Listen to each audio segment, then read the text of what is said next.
align with that. It's just like I think about my like trauma response to seeing like some of the stuff. Like some of it is like preconditioned. You know what I mean? Like man, I remember seeing like I think my first actual like dead body like real bad situation was like five. You know, guy across the street from my house got shot and killed. Being a kid, seeing that like my mom's outside underneath the car. You said So you it's said like at 5 years old. at 5 years old. So it's All right, like all right. Hold on. This is what I'm gonna do, right? Hold on. This is what I'm gonna do. all right, So prior to us getting on here, I sent you an outline of like things we were gonna talk about. But I feel like this is something that needs to be discussed about like seeing trauma even before like you started your career at 5 years old, right? right, So this is where we're gonna start the podcast, all right? all right, So bet. so the original name of this episode is going to be No Losses, Just Lessons. Obviously, you know the backstory to that, but we're going to have to Right, find a new title. We're going to have right. to find a new title. so, so for anyone listening or tuning in, this is the Shift Change Meetup podcast, and obviously, this is a platform created for first responders of all sorts to tell our stories, experiences, and struggles. And for this episode, we got my boy Micah Shaw. Yeah, there. He is a firefighter paramedic. We knew each other for what, 10 years? You said 10 years, we man. actually we actually. I feel like we started our journey around the same time and like hit certain milestones No, around the for real. same time. So it's been really interesting to see you grow every step of the way. So with that being said, I ain't gonna let you. We ain't gonna skip over what you just said. All right. You said you were 5 years old.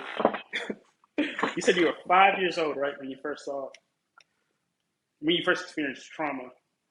Yeah. So So tell five. us about that. So when I was five, we were. I mainly grew up in Pleasant Grove, and I mean, I lived in different areas. You know, I lived in different cities, but most of my time What's frame, like being young, was spent in Pleasant Grove of Dallas, Texas. Right. So you describe got describe Pleasant Grove for someone man, who's it's not from pleasant. It's Dallas. black people love it, right? Nah, I mean it's a low income neighborhood. You know, it's kind of like running the mill. You know, the same story. Like man, young kid, no daddy at home, single mom. Like my teachers told me I wouldn't be nothing type shit. Uh, but nah, for it, I mean it's a low income community, high crime, right? So the apartments we stayed at the time were called Woodland City. So you got now it's like Great Trinity Forest, like Parkway or something like that, but it's basically like Loop 12, and then run into Jim Miller, right? Well, I remember this vividly, dude. Like it's crazy. I remember getting picked up from school, and it was me and my brother, kid that was kind of like our brother, cousin. Mhm. Excuse me. And we went to McDonald's. And at the time, McDonald's used to have like the dark meat nuggets. Remember the ones that used to slide out the like crust and stuff, like super nasty. I remember we got them, and we all got them. We're all in the back, man. We talking about like Pokemon cards, like we excited, dude. Like we ready to go home. I remember we pulled up to the house, and I remember my mom and my aunt hopped out, and they're like grabbing stuff. And I remember they just kind of looked at us and was like, "Y'all get upstairs." So we get upstairs, and like some of the kids we played with in the neighborhood, like we seen them, you know, and they're out there kind of like hanging out with some of like the adults of the apartment.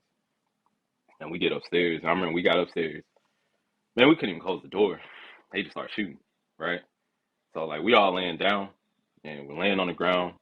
And I haven't seen my mom, my aunt, like I don't know where they at. The last thing I heard was, "Hey, y'all get upstairs, get an apartment, you know, don't come So outside." what's going through your mind while all this is going on? Man, I honestly I don't know. Like I feel like it happened so fast, and especially at five, right? Hmm. I feel like the biggest fear is my mom, wondering where my mom is. And I remember it got a little lull in like the shooting. I remember we looked outside, you know, and when it's all said and done, like there's like a 15-year-old in the grass, like dying, right? And he's crying out for his mom, and there's other people that didn't got shot. And my mom turns out she's like underneath the car the whole time, you know. Hmm. But from that moment on, you can kind of say like life's innocence. I wouldn't say got robbed from me because I was still an innocent kid, but like I realized that there's levels to like how things can happen. Like whenever my mom used to get us cap guns and stuff, she used to be like, "Hey, I'm not a big fan of y'all getting cap guns, but I'll let you do it because you're a kid." I didn't think about it. Now I got it. I'm like, oh, Hmm. okay, I understand now.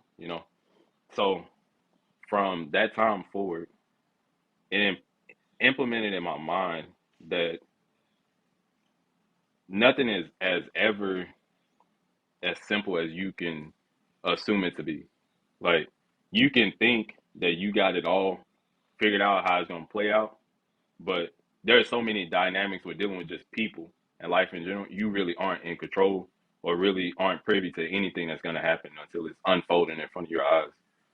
Let me ask you a So question right quick. Let me ask you a question. Do you feel like, having that experience at 5 years old, now being in the fire service, do you feel like that helped you with the things like the year you experience now, or do you feel like that has affected you more in a negative way?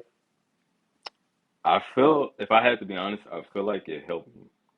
It helped me not necessarily as far as who I am towards the job. Like I don't think that it Hmm. made me a better firefighter, like a better paramedic, but I think it helped me process as a person that this isn't just like cool. You know what I mean? Like when I say that is like you get in that mode where it's like, yo, like, I want that shooting, I want that exciting call, I need something crazy to happen. Like I want to experience that, I want to use my skills, I want to use what I went to school for. But I've been in that like situation to where I was the little kid in the neighborhood that was in that environment that that situation like unfolded around. So I understand Right. that like when I say that, I taper back my excitement because I know that man, this is real life. This ain't it's not a simulation. This ain't training. This is like really somebody's like it sounds cheesy, but like worst day, right? Like they Yeah. always say like Hmm. you're responding to somebody's worst day, but it's for real. Like this is a bad situation. So it helps keep that in mind for me. Yeah. Man, it's crazy you say that because before we started recording, we were talking about how, I went to go see like a therapist and like a psychiatrist and all that. And, it's crazy because I went to go see them and they asked me about my job and then they asked me about my childhood. And they asked me about my childhood. And I was like, well, I had a normal childhood, aside from like my parents separating, I feel like I had a normal childhood. So, like, that, it went on. And eventually I went to go see another therapist and asked me about my childhood. And I told him the same thing. Well, this time they didn't skip over that part. They asked me to describe it, right? So, I found myself telling them about like multiple times, me and my friends being shot at, and like that feeling, you know what I mean? It's like the Yeah. feeling of adrenaline and excitement. It's weird to describe, and you start telling them all the things you've seen as a child, and they had to explain to me that's not normal. Right. And it's bro, like at the time I'm in my 20s, and like it never hit me how like children aren't supposed to see certain things. Like at the time, we don't know how to process emotion or anything. We just think it's normal because that's all we. That's the environment that that we've come to know. So it's crazy. So after that event happened, did did you like receive it like any type of help, or is it like, man, you better toughen up because that's how the world's gonna be? Well, see, and it's funny because like you talking about like getting shot at and like having a therapist having to explain that to you. I Hmm. feel like growing up, like you experience this stuff, it's just kind of like treated as like, bro, that's life, dog. Like you better get hard, my boy.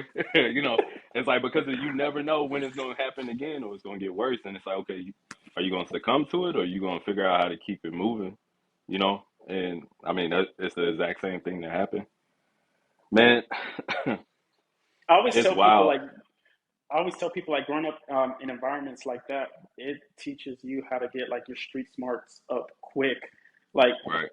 you learn to pay attention to the smallest details because the possibilities of some of the stuff that can happen. So you just want to avoid all that. So it's like you have to move with your brain a lot, and I feel like that kind of helps us now. Like where like now in the field that we work, you can foreshadow a lot of things that are going to happen. It kind of teaches us how to move different. Right, right, Yeah. 100%, man. And you know, I think that it's come into the point where it's like helped out significant because there'd be like calls, man, that we'd be there. and like you be kind of like watching in the background and you see like some of the family like moving certain ways and you like, dawg, I don't think they care that we fire or like police. I mean, fire, police, like paramedics, whatever. Like they letting us know that there's possibly an issue that's going to rise, and they don't care who's here for it. But like you attune to that type of situation, Hmm. it's crazy, man. It's real crazy, You know, dude.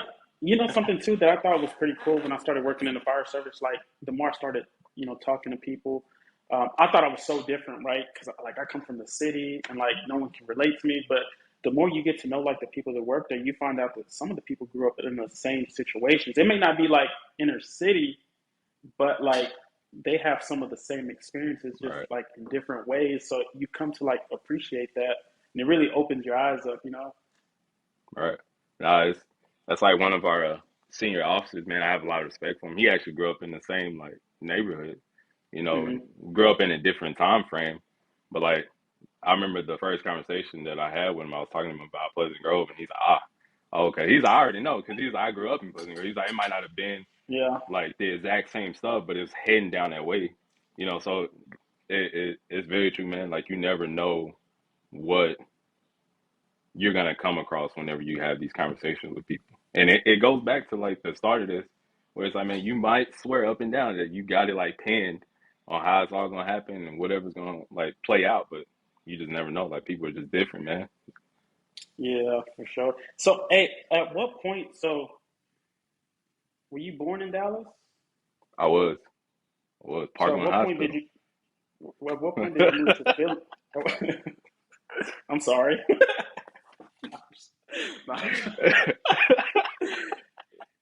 So, so I don't know if you want me to speak about this or not, but I'm gonna do it anyway.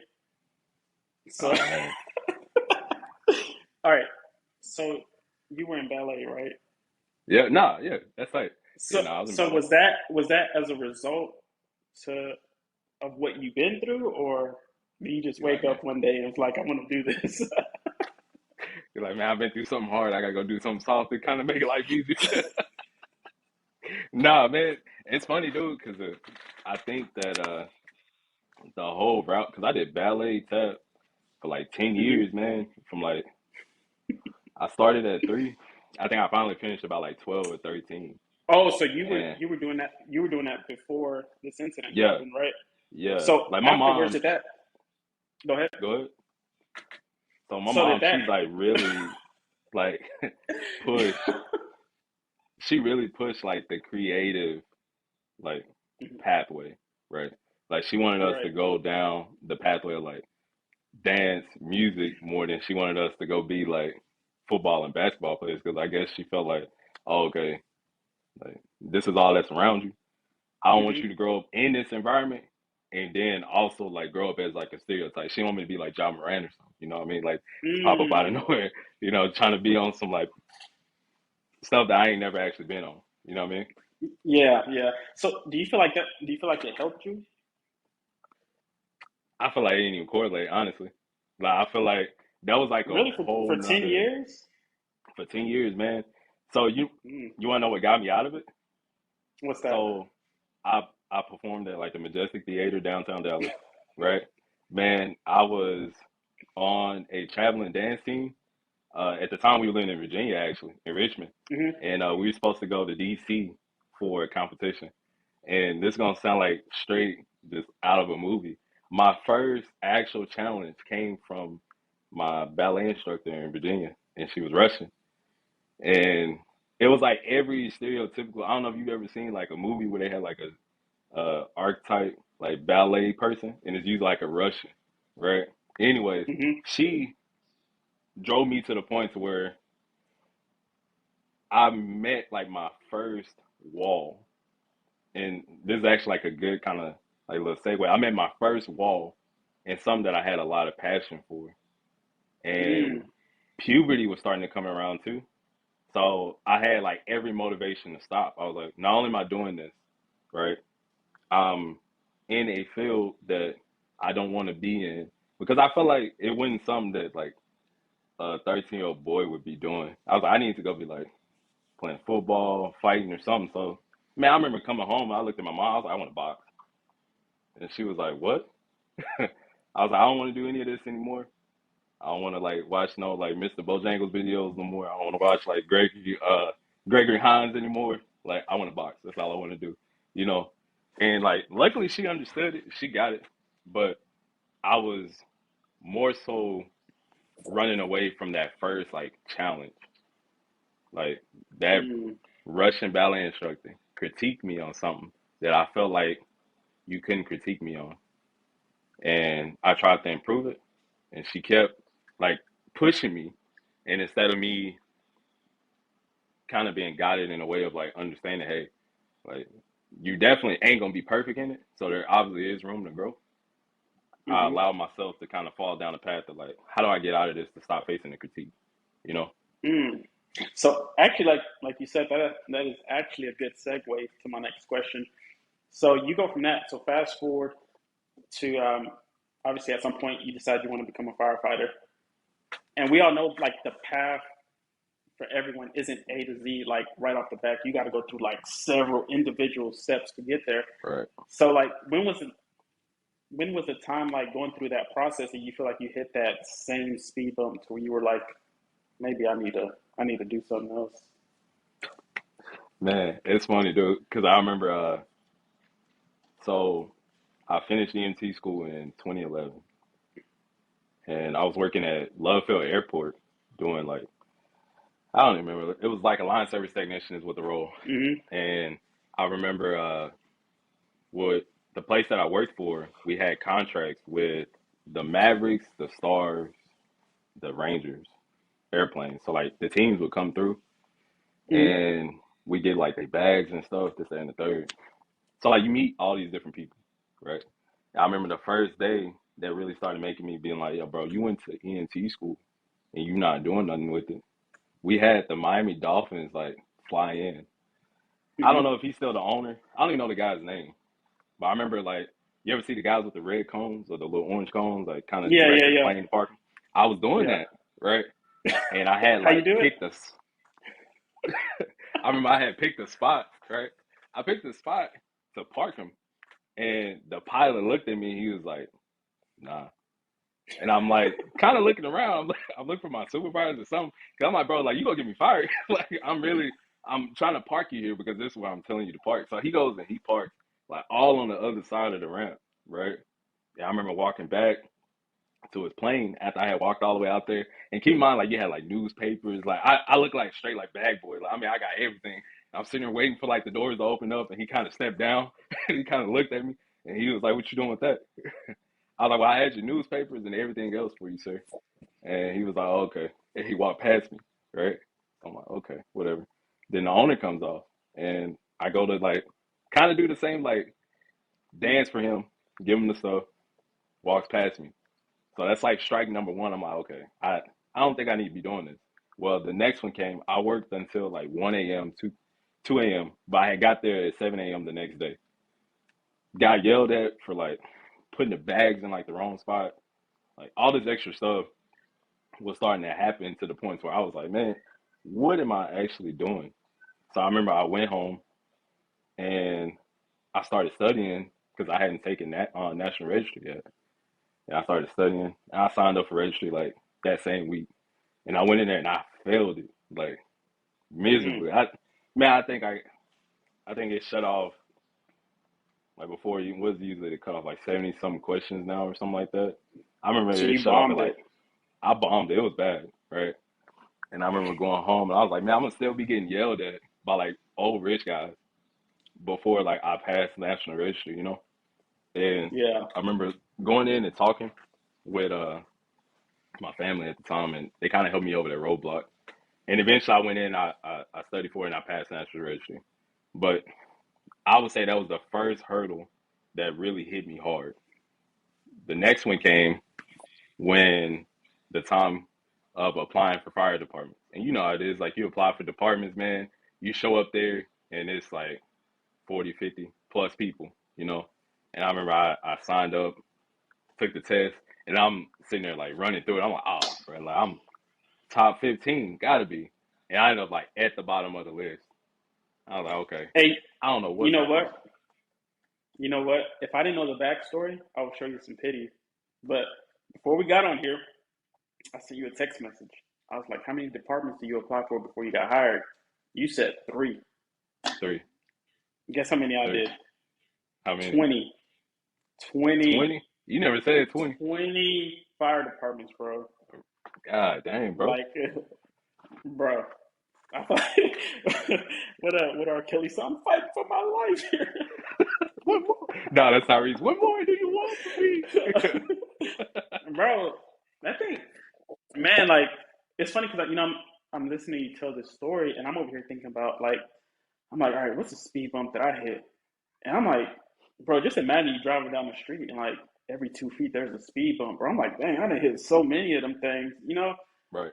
I just, bro, I How'd you keep remember, it moving? man, I don't know. So I remember when I've always had like motivation and ambition. Sometimes they weren't geared towards like the right goals. You know, Right. what J. Cole saying that song, he's like, the good news is you came a long way. The bad news is you went the wrong way. That was kind of like me, man. So I remember like I would, man, I would test for departments, and like in the Dallas area, you're going up against like 800, 1,000 people, if not more, and like I just couldn't get over that hump. And then like the times I would get over that hump on the test, I just wouldn't interview because I was young and dumb. I just didn't have like the maturity. But eventually I did. And the crazy thing is, bro, like even though I got hired at my first fire department, I initially got the call saying I didn't get the job. I don't know why they called me, right? Let me know I didn't get it. But a week later, after that, they called me saying I did get the job. Bro, I was number 11 out of 11. So, like, bro, that's the only motivation I needed. I had a chip on my shoulder, like, going in. Like, okay, I'm the last one that y'all hired. No disrespect to anyone that got hired before me. Obviously, they Nah, I know what deserved you it. mean though. Yeah. But for me, that was motivation. So, like, the rest was history, bro. Like, I'm like, oh, they didn't gave me an opportunity. That's all I need. I don't need nothing else. I can do everything else for myself. But yeah, that was that was it. It's crazy. I don't know, bro. Man, when you look back at that time frame now, do you ever find yourself being like almost feeling disconnected from like the struggle of it or the thought process of it? Like, man, what I mean by that is like there's a lot of times I get on shift now. I wouldn't say that I'm on autopilot, but I have to remind myself of the initial reasons why I started. Mm, Like, there's points in time to where, like, when I started, I remember saying, okay, I wanted to get on. First, like, I'm not even gonna act like it was like good reasons I wanted to start. I was like, oh man, I'm trying to get on, trying to be just a young tatted up firefighter, like gold hmm grill. You know what I mean? Like just petty, petty stuff. You know what I mean? Like you never really thought about other Yeah. things. Like I was like, man, I want to go get my challenger. That's all I cared about. I remember the first conversation somebody asked me after high school was like, yo, we want to do you want to graduate? I was like, bro, I want to be, I want to be an ambulance driver. That's exactly what I called the role. And as time went on, obviously, like you get a little bit more respect for what you're doing, and you get a little bit more appreciation for like the task and the effort that you put into it. But hmm like looking back now, so much time has elapsed since like even like EMT school. I was like, man, like I just don't feel like getting up in the morning. Like if I get a late night call or something, I'm like, bro, I don't feel like waking up in the middle of the night to go respond. But then there's times that like being younger, I remember like I get a call at any point in time of the day. I'm like, oh yeah, nah, hmm 100%. I'm good with that. I'm good with that. So I have to like wake up, remind myself like, hey, this is what you're doing it for. This is why you like are on this path, you're on this journey. Remember, you still have like another 13 plus years before you even looking at retirement. So you can't be that frustrated, you know? Like, do you ever find yourself in that situation? Man, to be honest, I do not. Um, Good. the reason I say that is because, so to make a boxing reference, I always tell myself like, how we see like the explosiveness of certain fighters like Mike Tyson, or even like more recently like Gervonta Davis. Right. I always tell myself like I want to be that in EMS, right? So it So last year I took my flight paramedic certification test, and I took it proctored. And I remember when I checked my results on my email, at first I was hyped, right? I was hyped that I passed because it's a hard test. But 5 minutes later, bro, like I wasn't happy no more. I'm like, what's next? Like we accomplished that goal, we celebrated, a little 5 minutes. Like what's next? So less than a month later, I scheduled to take my critical care paramedic test, which was even harder than that test.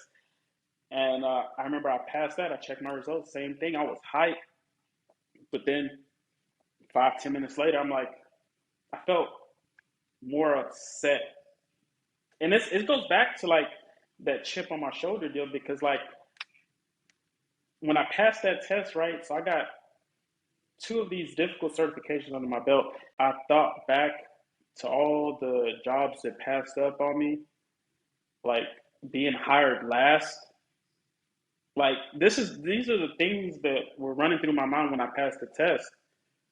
So I'm like, man, like look what I'm doing, and like y'all passed up on me, and I feel like that stuff just motivates me. So I don't know if it's right or wrong, but I feel like that's the kind of personality that I have, and I'm always looking for something, the smallest thing, to just like keep that flame going. So I don't know. So that I'm glad that you said that too, because I feel like that perspective that I was speaking of, it comes from like Hmm. the same cloth, right? But it's like a different like way that it manifests for me. You know, I remember wanting to get to that point, achieve that, and how much satisfaction that I got from it, right? But I'm bred like mentally the same way where it's like I'm constantly ready for like the next thing. That Hmm. this is like the first thing that I've like poured into for an extended period of time while still pursuing other stuff. But like this is like it's been the same department, the same situation for an extended period of time, Yeah. and that because I think that there's like a point in time when you have to like find balance, right? Like I think the drive of constantly trying to find the next thing, I try to keep it alive, but then it being such like a key part of my personality and my balance point that I'm not used to is coming from like pouring into something for an extended period of time that I'm like Hmm. constantly going back and I'm reminding myself like, yo, this is why, like keep grooming this. This is what you're doing. Keep pouring into this. This is why you achieved this, blah, blah, blah, blah. So that I definitely I get exactly like what you're saying. It's just crazy like to see like how it can show up in different ways. You know what I mean? We were talking about earlier, and like how you asked me a question about like my thought process versus like what the norm was. The way I look at it, bro, like we have a very important job to do, right? It's art like arguably we have a more important job than athletes do. Like they're in the entertainment industry. Mind you, it's harder to do that because like less than 1% of the population gets to do that. But look at our job criteria and what we have to do. So for us to get in this space and say like I'm gonna do the minimal amount, bro, like that sounds far fetched. But Right, it goes on in almost every department. You can find people who are gonna do like the minimum. And the people who strive to get better, like you mentioned, it's unfortunate, but like they're gonna get made fun of or whatever for just trying to get better. But that shouldn't have to be the norm. right. So I don't know. I don't know if that's controversial or not, but that's kind of I ridiculous. I feel like it shouldn't be controversial, but like you know what I mean, man. It's like you think about even when we were trying to get on departments and stuff. Like the idea of wanting to strive to get on the department while working in private EMS, what do people usually say? Like they looking at you like you ain't gonna do that. Like I tried fire, it just wasn't for me, or something like that. It's there's some Right. type of negative connotation that usually comes about from it. So I mean, it definitely it shouldn't be controversial at all, but man, once again, it's like you're dealing with the dynamics of people. Yeah, for sure. But man, what's funny, bro? That's like a whole another conversation because it's like I guess we can kind of like dip into it now and then just make a part two or something. But Episode 3, there you but go. it's like even years, bro, like of being like in the fire service, I still do the things that like I was talking to we were having a conversation a couple weeks ago, and we were talking about like how generations change in the fire service. Like when we started, we knew what was expected of us. Like, bro, it wasn't no holding hands. You either got with it or you got left. But I feel like now, like, I guess I'll take responsibility for our generation. Like with the new people coming behind us, I feel like we're kind of like letting them down because we're not setting like these clear expectations. It's either like, dang, like we'll say like, man, like he's lazy or whatever, blah blah blah. But then we'll do it. So like I found myself like in the fire service, even like to this day, bro. Like when there's dirty dishes, I'm the one that's washing the dishes. When like Dang, things so need to that's be a real clean, thing. Like that's bro. But it just freaking me out because like that's a real thing. We had this conversation on shift the other day. But go ahead, bro. so it's like instead of being like, because if that would have been us, like they wouldn't have did it. They would have Right, let us know like what had to be done. But I'm like, but like we're like, dang, if they're not gonna do it, I guess I'll do it. right. So I feel like we're kind of letting that like generation down. So, what do you That's think? wild. I that's crazy because now like most of the guys that come on, you know, I mean, there's almost like a 10-year difference in like age Mhm. between us and them, you know, and like it's easy to forget how much time can go by between like time frames of people and like experiences, right? But like I notice it more because like I sit on the interview panel for my department, so I talk to a lot of these guys, and besides the people that don't pass through and watching like the traits that they like portray, you watch the ones that you hire, and like they kind of go through and you looking at them, you like, man, there's just something a little bit like different. I don't know, Mhm. like if it's like just the way that they like grew up, if it's the areas that they grew up in. But like with you saying that, it's starting to like become more clear because I remember being a rookie and like I turned Hey, the light on. hey, right quick. How much time you got? It's like 57. I don't know, but how much time you got? Oh, I'm good. You want to make a part two? Hey, that's up to you. It don't matter. All right, let's make a part two then. Hold on.